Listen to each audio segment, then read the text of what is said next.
Shalom Aleichem.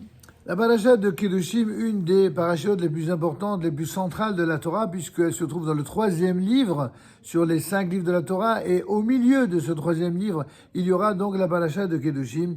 Et au tout début de cette paracha, eh bien, les 4 premiers versets mettront en avant les notions de sainteté, de respect des parents, du Shabbat, mais aussi le rapport du peuple d'Israël à l'idolâtrie. En effet, Dieu a choisi de faire résider sa présence au sein du peuple juif afin de le sanctifier et d'en faire un royaume de prêtres et un peuple saint. Qu'est-ce que ça signifie, un royaume de prêtres et une nation sainte? Rachid nous explique qu'il s'agit d'un royaume de chefs, de princes, de responsables, c'est-à-dire ceux dont l'exemplarité, donne et confère une légitimité à leur poste, à leur rang, à leur fonction. Pour atteindre cet objectif, Israël a reçu l'ordre de se préserver de l'impureté causée par les pratiques idolâtres, mais aussi les pratiques immorales qui sont mentionnées dans les chapitres précédents.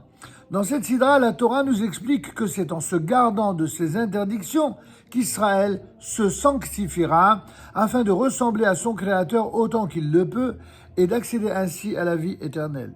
Pour y parvenir, il importe de respecter scrupuleusement les commandements figurant sur la première des tables de la loi.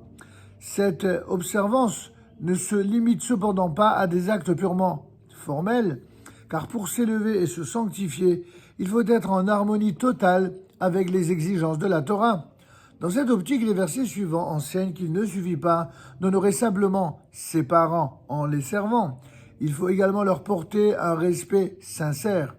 Il en va de même pour le Shabbat, dont le respect dépasse le cadre du repos hebdomadaire et s'étend même à la 7e année, l'année shabbatique, pour les chants et les prêts, en témoignage de la toute-puissance de Dieu sur le monde qu'il a totalement créé. De la même façon, la Torah n'interdit pas seulement l'idolâtrie, mais également toute marque de respect et de soumission vis-à-vis des idoles, mais aussi des idéologies mensongères ou fallacieuses, et même pour celui qui pense en pouvoir en tirer un bénéfice personnel, comme le rappelle le Sforno, cela lui sera éternellement interdit.